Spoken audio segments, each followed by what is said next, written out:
வினோத வாய்ஸ் நேயர்களுக்கு வணக்கம். நான் உங்கள் கிருஷ்ணவேல். இன்னைக்கு நாம எதை பத்தி பார்க்க போறோம் அப்படின்னா, விஜய் கட்சி ஆரம்பிச்ச பிறகு இப்போ ஒரு பயண திட்டத்தை ஒன்று அறிவிச்சிருக்கிறாரு. அந்த பயண திட்டம் என்ன, அதன் பின்னணி எப்படி இருக்கு, அதுல என்ன காமெடி இருக்கு அப்படிங்கிறது எல்லாத்தையும் தான் விரிவாக இன்னைக்கு நம்ம பார்க்கணும். நம்ம வீடியோவில் அடிக்கடி நம்ம அப்புறம் நண்பர்களே புத்தகம் வாங்குன்ற போடுறதெல்லாம் நிறைய பேர் கேலி பண்றாங்க. கேலி கிண்டல்லாம் பற்றி நம்ம கவலைப்பட வேண்டிய அவசியம் இல்லை. எத்தனையோ காமெடி பண்ணுறவங்க சேனல்லாம் என்ன பண்ணுறாங்க, என்ன சப்போர்ட் பண்ணணும்னு நினச்சிங்கன்னா நீங்கள் பணம் அனுப்புங்கன்னு கேட்குறாங்க. நம்ம என்ன பணம் அனுப்புங்கன்னு கேட்குறோமா? சேனல் நடத்த பணம் தேவைப்படும்.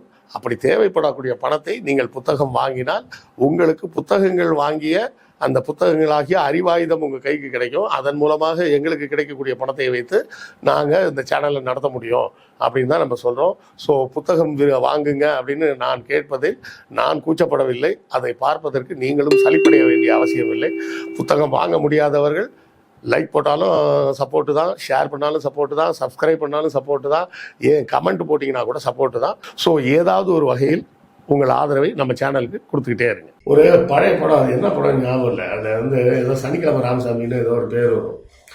அதே போல் இன்னொரு படத்தில் இதுன்னு நினைக்கிறேன், ஏதோ ஒரு தனுஷ் படம், பேரே சனிக்கிழமை. ஏன் சனிக்கிழமையான சரக்கு போட்டுருவான், மற்ற நாள் இல்லை, மற்ற நாளும் குடிப்பான், ஆனால் சனிக்கிழமைனா கண்டிப்பாக குடிப்பான்ல, அதுக்காக தான் அவனுக்கு சனிக்கிழமையில பேர் அப்படின்ற மாதிரி ஒரு ஜோக் வரும். அதுபோல் விஜய் என்ன பண்ணியிருக்காருன்னா, தன்னுடைய சுற்றுப்பயணத்தை அறிவிச்சிருக்கிறார் தமிழ்நாடு முழுவதும். எப்படி வரிசையாக எல்லா சனிக்கிழமையும் இந்த வருஷத்தில் இந்த மிச்சம் மீதி என்னெல்லாம் மாதம் இருக்கும், இந்த செப்டம்பர், அக்டோபர், நவம்பர், டிசம்பர் வரை அந்த 3-4 மாதங்களும் எல்லா சனிக்கிழமை ஒவ்வொரு ஊருக்கு போகிறதாக அறிவிச்சிருக்கிறாரு. அதுதான் காமெடி. அது என்ன சனிக்கிழமை மட்டும், மற்ற நாள்லாம் என்னவா, சனிக்கிழமை இது பண்ணிட்டு ஞாயிற்றுக்கிழமை ரெஸ்ட் எடுத்து மண்டே ஷூட்டிங் போயிடுவாராமா? இல்லை தெரியல. நீங்கள் மக்களுக்கான பணியை செய்யணும் அப்படின்னு செஞ்சால் களத்தில் இறங்கி வேலை செய்யணுன்றது நம்பர் 1 பாயிண்ட்டு. இப்போ உதயநிதி வேலை செஞ்சார். எப்படி பண்ணார்? திராவிட மாடல் பயிற்சி பாசறைன்னு ஒன்று நடத்துகிறேன், ஒவ்வொரு தொகுதியிலையும் ஒரு நாள் நடத்துகிறேன் அப்படின்னு போட்டிருந்தார். அப்போ ஒவ்வொரு தொகுதியிலையும் ஒரு நாள்னு பார்த்தோம்னா 234 நாட்கள் வருது. ஆனால் இந்த 234 கூட்டத்தை அவர் எத்தனை நாளில் நடத்தினார் தெரியுங்களா? 180 நாளில் நடத்தினார். அதாவது 6 மாதத்துக்குள்ள 234 தொகுதிக்கும் நடத்திட்டார். அதாவது கிட்டத்தட்ட எத்தனை நாள் எக்ஸ்ட்ரா வருதுன்னு பார்த்தோம்னா, இந்த பக்கம் ஒரு 34, இந்த பக்கம் ஒரு 20. ஒரு நாளைக்கு ஒரு கூட்டம்னு வச்சா கூட 54 கூட்டம் எக்ஸ்ட்ராவாக நடத்தி இருக்கிறாரு. ஒவ்வொரு ஊர்லேயும் எல்லா ஊர் கூட்டங்கள்லையும் போய் நேராக போய் கட்சிக்காரங்களை பார்த்துருக்கிறாரு. விஜய்கிட்ட நம்ம சொல்லக்கூடிய முதல் விஷயம் என்னன்னா, நீங்கள் முதல்ல கட்சியை வளருங்க, மக்களை சந்திக்கிறதெல்லாம் அப்புறம். மக்களை போய் நேராக போய் பார்த்தா ஆயின்னு கையை காமிச்சிட்டிங்கன்னா ஓட்டு போட்டுருவாங்கன்னு நினச்சிட்டு இருக்கிறாரு போல இருக்கு விஜய். அப்படிலாம் போட மாட்டாங்க. ஏங்க அப்படி பார்த்தீங்கன்னா 2006, 2010 திமுக ஆட்சியில் அவ்வளோ பெரிய நலத்திட்டங்கள்லாம் கொண்டு வந்தாங்க, டிவி கொடுத்தாங்க, என்னெல்லாமோ பண்ணாங்க. அப்புறமும் 2011 தோற்று போச்சு. உண்டா இல்லையா? இதெல்லாம் நம்ம பார்த்துட்டு தானே இருக்கிறோம். டிவி அந்த டைம் கொடுத்தாங்களா இல்லை அதுக்கு முந்தின வாட்டி கொடுத்தாங்களான்னு தெரியல, ஞாபகம் இல்லை. Maybe if I am wrong correct பண்ணுங்க. நான் சொல்ல வர்றது என்னென்னா, முதல்ல கட்சிக்கு உண்டான கட்டமைப்பை உருவாக்குங்க. ஒவ்வொரு தெருவில் ஒரு ஆள் இருக்கணும். உங்களுக்கு கட்சிக்கு ஒரு தெரு எடுத்தால் அந்த தெருவில் ஒரு ஆள் இருக்கணும்.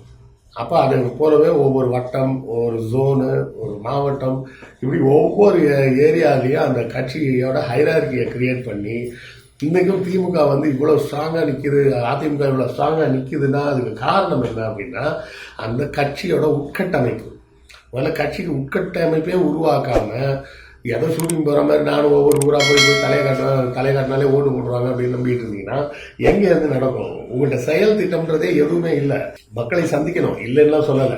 மக்களை சந்திக்கிறதுக்கு முன்னாடி நீங்கள் மக்களை சந்திக்க செல்லும் போது அதை ஒருங்கிணைப்பதற்கு அந்தந்த ஊரில் ஆள் வேணுமா வேணாமா? அண்ணா அவரோட ஃபேமஸ் ஸ்பீச்சில் சொன்னது தொண்டர்கள்ட்ட இதுதான். என்ன சொன்னாருன்னா, எனக்கு ஒரு 1000 ஆஃபீஸை போடுங்க, தமிழ்நாடு முழுவதும் நம்ம திமுகவுக்கு 1000 அலுவலகங்களை திறந்து வையுங்கள். அதை திறந்து விட்டு ஒவ்வொரு அலுவலகத்தோட சாவியும் என்கிட்ட ஒரு சாவியை கொடுத்துருங்க.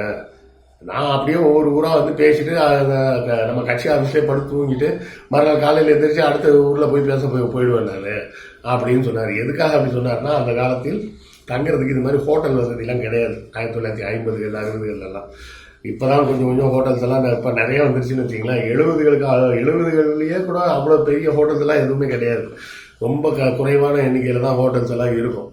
நாங்கள் திருவண்ணாமலையிலேருந்து போகும்போது திருச்சியில் வந்து எப்படியும் ஒரு நாள் தங்கிடுவோம் சார், வேறு வழி இல்லைன்னு.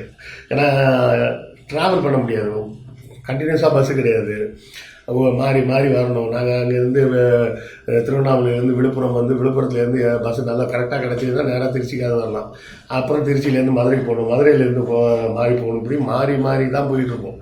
அது போகும்போது திருச்சி ஒரு இடத்துல தான் பஸ் ஸ்டாண்டு, அதுவும் பஸ் ஸ்டாண்டில் அந்த கார்பரேஷனோட ஒரு தங்கும் விடுதி இருக்கும், வேறு எந்த ஹோட்டலும் இருக்காது.